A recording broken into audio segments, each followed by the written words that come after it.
Okay, so let's get straight to the point. I have enhanced Discord installed right now, because I'm not using better Discord anymore. So I'm gonna be showing you how to get themes, different themes. We're gonna want to go to a website to get themes, or just download a theme wherever. And I chose this one. Probably to this website. I just scrolled down and click download. Usually for most of them you're just going to click download and then do a captcha, and then it'll go straight to the download.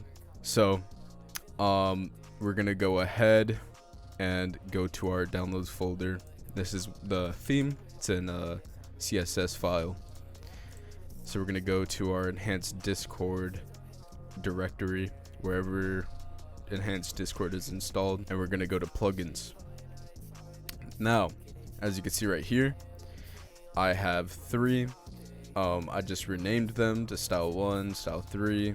We're gonna go ahead and rename the style that is originally there and name it to whatever you want, really.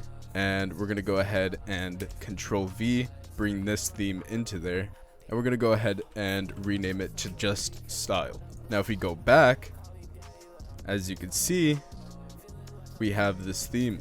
So I have not seen any videos showing anyone how to install or use different themes on enhanced Discord, so here it is. Yeah